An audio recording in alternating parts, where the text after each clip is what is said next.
Set Life. Here we are on set again. I am Amber. This is Kelley. And today we're sitting with Dan. We have the great opportunity to all sit and talk. Dan shop.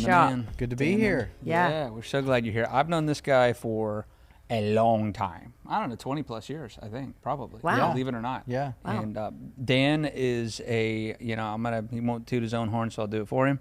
Good. Dan has a long, illustrious career. Yeah, like we would be here till Christmas. A lot of illustrious. Yeah, a lot. You like I can that tell word? you. I like that word. Television, film, music video, you name it. And as far as I know about every department, producing, True. directing, camera, Yeah. editing, special effects, you name it, has done it all. International films, for years and years and years. I mean, you can probably tell more than we ever have, but we've worked together, a cinematographer and director and producer, director, all of that for a long, long time. So Yeah. No, a lot of really cool opportunities and a lot of cool people I got to work with. Some not so cool. Yeah. But and I could tell you stories. But maybe for another time, maybe later. Yeah. But yeah, live TV, live sound. I used to work for a sound company, and one of the things I had to do, I remember from a guy that was yelling so much in the mic, we had to take the windscreen off and wring out the water. And put it back. Oh, disgusting. Yeah, my sorry. You can edit that out if you don't like. But so lots of exciting things from lighting to producing, directing, short films, also like promos, live shows, but also edited shows. Probably produce shows. 400 or 500 episodes of this show called This Generation, a youth show we used to do. And that was all single camera, so everything was completely edited. Wow. And back in the day of mini DV cameras, but traveled around the world, a lot of different continents, and Yep. We've done some traveling together more than once. Yeah, so Shooting some stuff. Lots of good. So in all you've done in your career, seeing that we're talking about, it's just, something that you aim to do, always keep growing, always keep learning, new challenges to refine and define you as a person in this industry. When you've done as much as you've done in this industry, what gets you out of bed? Like, what is it still left that Dan wants to do? Good question. It's a great question. I think everybody probably needs to have something they haven't done before that pulls them, draws them towards the next thing, creatively. And there's just been every opportunity or every place I've worked or client I've worked for, I always tried to implement something new into that project that I hadn't done before. Whether it was working with a new filter, or a new light, or shooting on a different location, and just to make it exciting and to also learn about those things. But learning about how to deal with people, different types of people, large groups, small groups, how to interview, how to pull the best questions out of somebody when you're sitting one-on-one. I've probably done thousands of interviews, just so many. Wow, I believe it. But it's totally different from when you're on a set with 60 crew members and you're directing an actor. That's so true. But a lot of those things are similar that you draw on, the skill sets you've learned. But it's like a new environment. And so I'm always looking for those new types of projects to do. So if it's not just editing, maybe I'll go, hey, let's go work on building a stream system for somebody, like a live stream, multi-camera setup. Yeah. So I'll pull on that kind of technical side of me. You did that recently for a few big years ago. truck, right? Built a big live TV semi truck with cinematic cameras and I'm telling you, anything, and everything, all of it. It's but the key is amazing. with that kind of stuff is I don't know everything. I know enough to kind of like, okay, this is what I want it to do. Right. Now go find the people that can help to get around you. Yeah. Which is good. You hear that a lot in acting too, right? So a lot of the big actors will say, well, if you can find a role that challenges them, something they've not done before. Right. I think as creatives, we're always needing to reinvent something to keep creating. Keep it fresh. That is creativity. Absolutely. You know, you're creating something out of nothing, so to speak. And if it becomes too mundane, we stop creating. Right. And then now we're maintainers, and we're typically not maintainers. That's not a creator. As a creator. That's true. Those are the times when I just like get so bored if I've done too much of editing this type of a project over and over and over. That's true. I'm like, I've already learned the lessons on this. What do I need to do to get out of this position? It may be a great job or whatever, and it's good income, good people, but I'm not fulfilled creatively. So you have to, sometimes things can rock the boat. Sure. And I think that's good to learn about yourself too. Actually, as a creative, to learn that you always need to be growing in some kind of way, learning in some, being challenged in some kind of way, and you know, going into certain jobs, knowing that where does this, you know, what's the path in this? Where do I keep growing? I mean, you could say in lighting, you can learn so many tricks in lighting. You know, I mean, just setting up today, and we were using all the things that you so nicely did for all of us to look so good. I mean, you know, just in that is also, you're like, oh, what if we put the mood light here or there? So there's a lot of different ways you can do that, but also when you've done that a lot, you kind of get like, well, I kind of know what that's going to do. And that's what that needs. Right. So now how do I take that to a whole nother environment where I'm more challenged? Yeah. Well, sometimes you're learning it as maybe a crew member, and you're just learning like what flags do or what silks do or C-stands. And that's important. But then you may have done that for a long time by yourself, but then you kind of move up to maybe you're directing your own project or as a producer, and suddenly all those tools kind of look different to you. Like, oh, it can really help bring to fruition what you're trying to achieve. Yeah. And it's, I don't know, it pulls some, you're not as bored doing it, but it's, you have a bigger vision that it's like, okay, this is all coming together this is all these things I've learned over the years. Now it's coming together for this one thing that, oh wow, looking back, this is amazing. Sure. I mean, I think by nature, people are in production whether they know it or not, because they like it to be fresh all the time. No, usually nothing's ever the same typically in production, unless you could be shooting a studio show that's always the same thing. It'd be like another day at the office. But by and large, we're in a new location, we're shooting something new, it's a different product, it's a different script, it's different actors, and I think we thrive on that, you know, as creatives. So, you know, I think when it doesn't change and you find yourself frustrated, you probably just indicated to yourself that I am a creator. And and there's times where you do have to kind of like do the mundane for a while. Amen. Like, and try to learn to enjoy that process. And if there's something like, say, if you're just, you know, showing up and doing the same camera every day that's not hardly moving at all, maybe there's something else you need to learn on that set. Maybe it's about dealing with other crew members. Kind of look around and just take in every opportunity you can. And then if you got time, do a side hustle or whatever, start working on your own film, learn screenplay, learn how to write a screenplay. And so, but you take all that muscle memory, as it were, into every job you do. You might have operated that camera day in and day out, over and over and over, but now you got it. It's like it's an arrow you don't have in your to think quiver. about it anymore. It's a paint in your toolbox, and you can use it however when you want it. And there's just so much overflow from a set. And what I mean by that is you could be just running that one camera, but you're watching the production team, you're watching the actors, you're watching the director, you're watching you know, all the other cameras, you're looking at all the other angles, you're looking at how you work together. You have the opportunity, should I say, to learn all those things and pay attention to those things. Sponge it up. Or you can be, I'm just going to sit here and run this one camera, you know, and just do that and kind of. But when I walk on any set, anything, like recently I was in LA and we were on the Dr. Phil set, and my head was spinning. I mean, I was looking at everything that was there, trying to Paramount, right? On Paramount. Yeah, Paramount. Yep.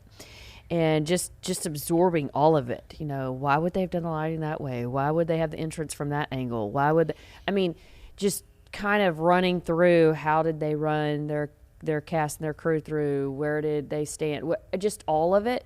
So you have those opportunities on being set to just continually being a grower and a learner for the industry. No matter how long you've been in it. Mm-hmm. Yeah. Mm-hmm. That's true. Yeah. Just take advantage of all those opportunities.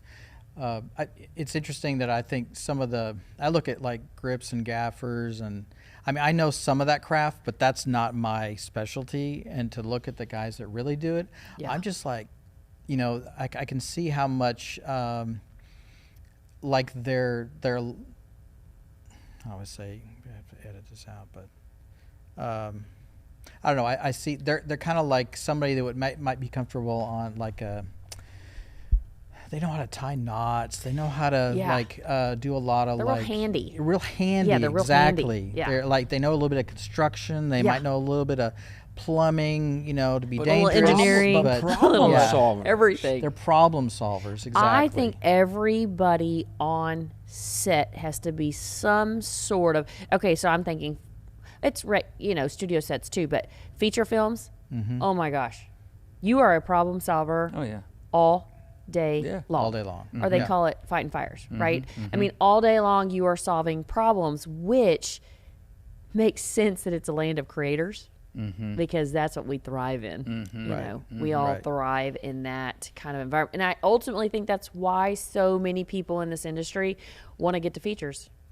Sure. Because a lot of the other content that we produce is you show up, same television show, sit there, so everybody sits at the camera, everybody does the same thing. It's this repetitiveness of the same show you're producing over and over and over again. You're shooting different people's stories, but it's the same production. Totally. Yeah, it's not the same exact shot that we were shooting 10 minutes ago. Right. Yes. In a bedroom over there. It was at night. Now we're in daytime in this room. Yep. It's actually still night outside, but we made it daylight with our lighting. Right. So yeah, it is constant problem solving and planning out and making things that are not as though they were. Like literally, like it's talk about make believe, and that's what filmmaking is about, I think. Yep.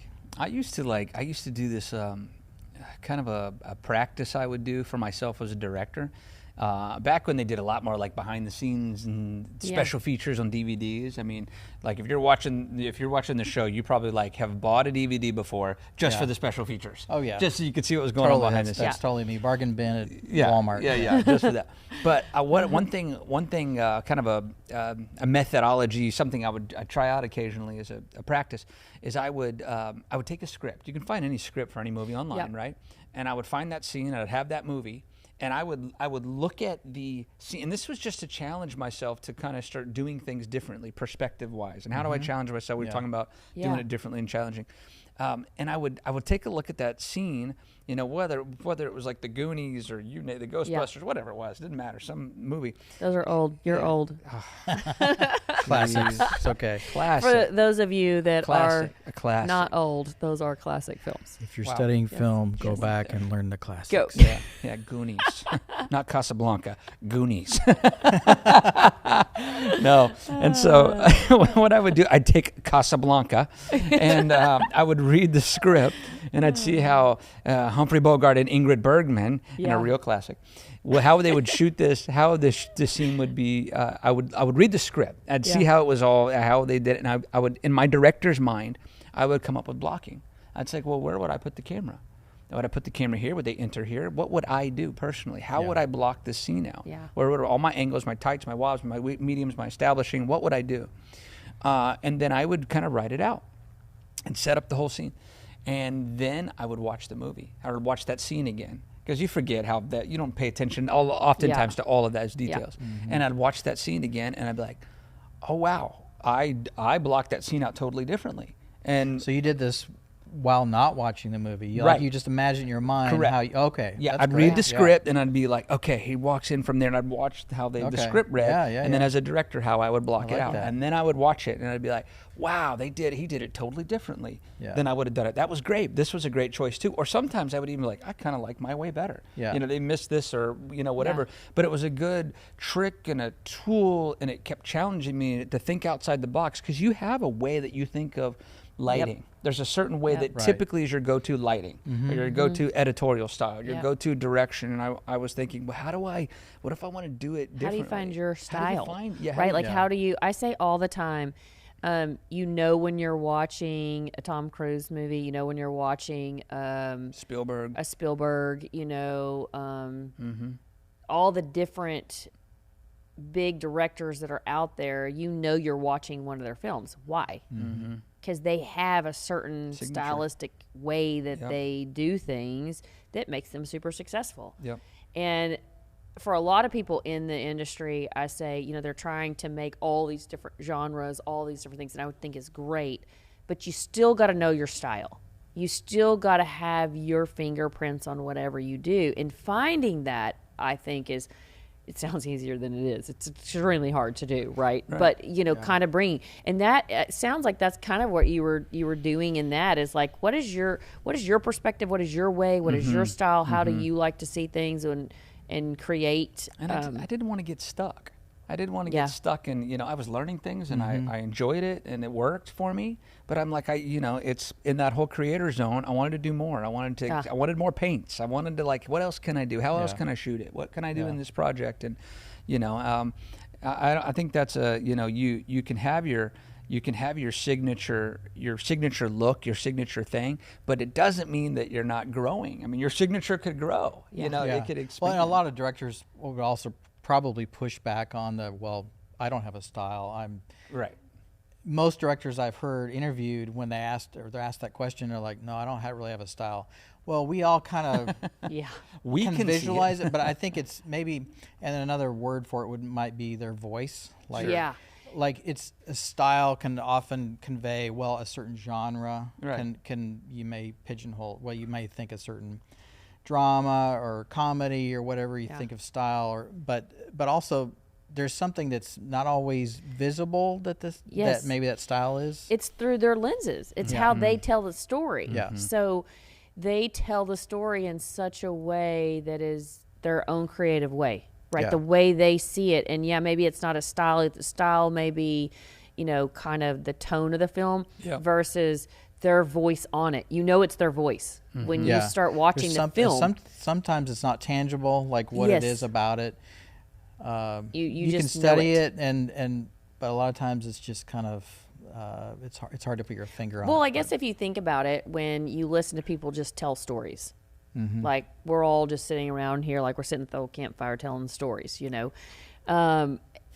the way I tell a story, we could all watch the same event happen, but the way I tell the story, you tell the story, and you tell the story, it's all going to be different. Right.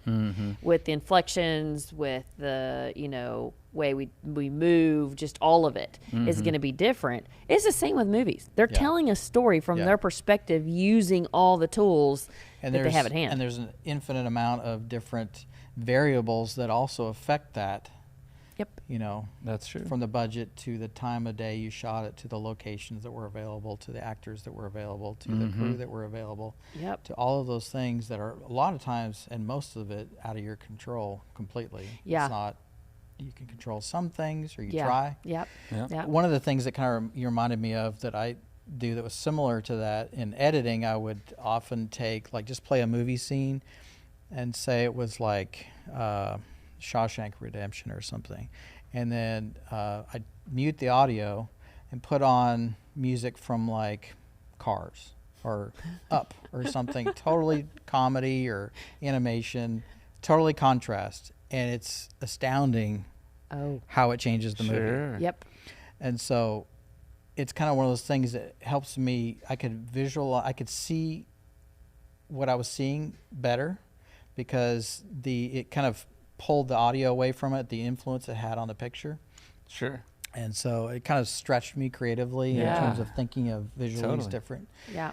Yep. It's amazing what you can, or put an animation and then you just put this really, Hitchcock music under it, and totally. Wow, that is awesome. I mean, there's been it's really cool actually what happens. Yeah. There's been some amazing things made that way, though, in the middle of like some crazy, insane war scene. All of a sudden they're playing some like Tiptoe Through the Tulips music, and it's this Adagio juxtaposition for strings or something that's like this classical piece. That's juxtaposition, and contrast, and point and counterpoint, and all those things that you can apply to it. Editing and directing, and because they're all part of the same thing. Yeah, I love it. So in all the things that you've walked through, been through, the little tips, the tricks, the things that y'all have been discussing, what's still left for you to learn? What's that next thing for Dan? I have a couple feature films in development. That's really kind of like, oh man, that really kind of gets me out of bed. But at the same time, I have another layer of me that's working on getting some master classes recorded. I want to try to help raise up the next generation of filmmakers.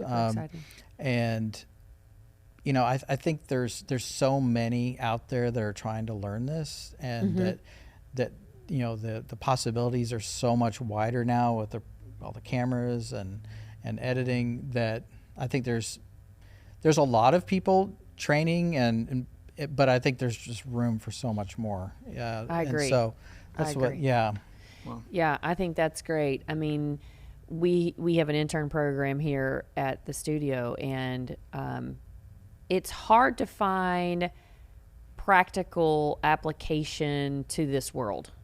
And I think having so many years experience and so many different parts of the industry, you have not just learned, but became an expert in. And expertness just means you've done it so many times, gets you to the expert level, right? Whether we want to call ourselves experts or not, what deems us an expert is repetition, right? How many times we've done that, and your years of experience in all the different avenues deems you as an expert.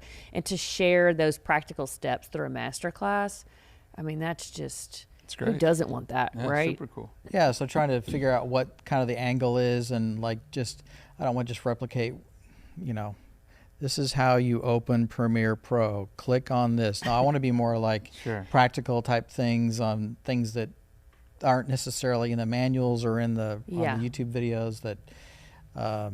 the shortcuts of have you thought about this before? Or did you know when you did this, you got this? Yeah. I mean, I know you do that for our crew around here all the time. When you're here on set, you're always teaching all of our team some new little trick. I love doing that. I literally just it gets pulled out of me when I'm with people that are hungry and just whether they're young or people that have been doing it. I don't know. I enjoy talking about the craft, and the more I learn, the more I realize I really don't know. But so sometimes I have to push back on myself, like, okay, you have learned things over, it's over 30 years. So it's like, if I haven't learned it by now, I might as well hang it up. So I might as well train my, the next generations. Yeah. But that's great. Yeah, and I think it's smart. A lot of the interns I work with or whatever, the ones that are really hungry, it's very apparent to me. Like they're just, I can tell that they're teachable.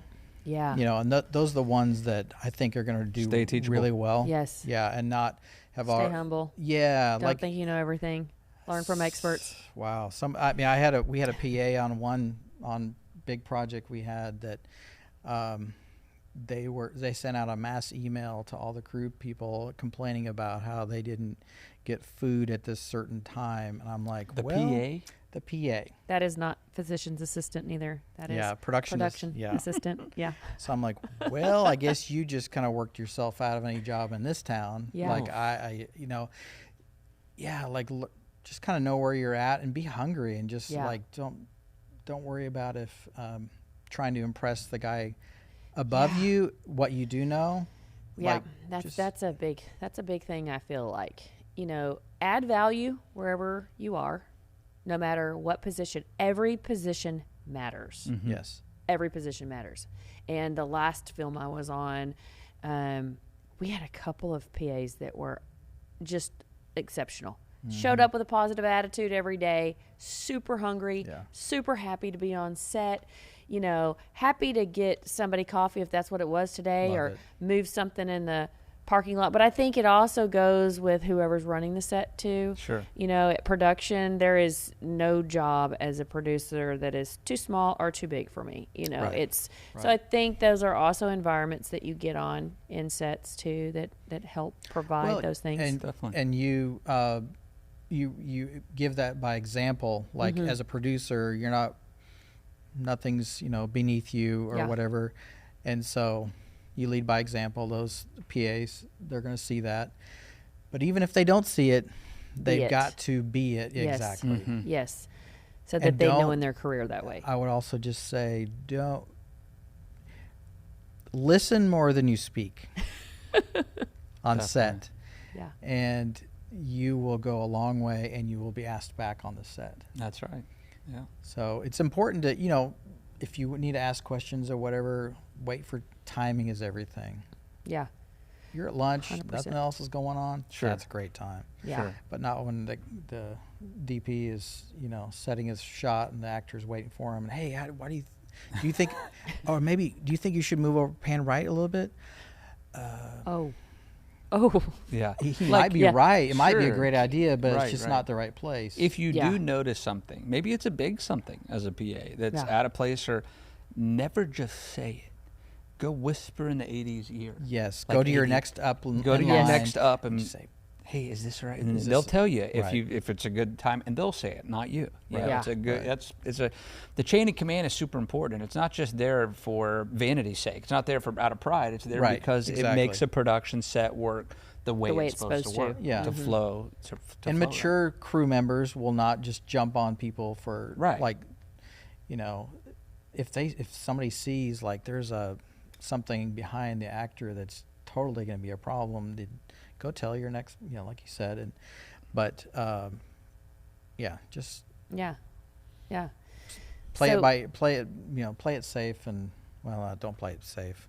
That's the wrong word. Take a risk. Take a risk as a PA. Risk. Dive in. And just be smart. Wow. That's like a sure.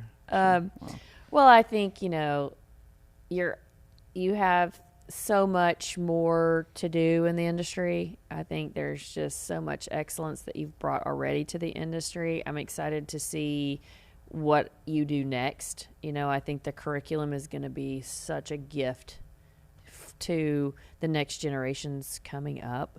And yes, you're right. There is a plethora of information out there, but I think making it practical like you do, and you have such a passion and a heart behind it, I think that all bleeds through what you put out there, you know, and kids will be super grateful and learn so much from your masterclass that we're super excited to be a part of in launching. I'll just say that I'm thankful for the people that went ahead of me that I gleaned from over the years. So it's just, I've always, whether it was somebody that I knew personally or all like we talked, that watching the hundreds of DVD extras, that just learning from, I just got to know how they lit that scene. How did Roger Deakins do that or whatever? Right. But so many people that were kind and offered me opportunities that I want to be that same person. I want to just keep, you know, there's room for all. There's totally room. You're exactly right. So many types of productions that that need to be done, and that are, you know, that people are, production companies need to be, you know, there's room for all of us. Yeah, I completely agree. And I am super excited to watch you develop and launch this master's program. So we will have you back, and we will hear more about your masterclass and all that you have to I got invited back. Yes. On camera. Yes. It's real. So it's locked in stone unless we edit that out. No. That is the beauty of what we do. That's right. You only knew what we already edited. That's right. And y'all come to 4 of the 1 studio. This is an awesome place to do your productions. They will take care of you. They'll feed you so well. Oh, thanks. We try. We try to make you where you don't want to leave. That's it. It's our little simple secret, right? Yeah. Where we make it so fun to stay. Yeah, That's true. So, well, we've loved this. We've enjoyed having you on. We look forward to all that you're going to do in the industry and your masterclass that you're going to be launching. So, until next time, we'll see you on Set Life.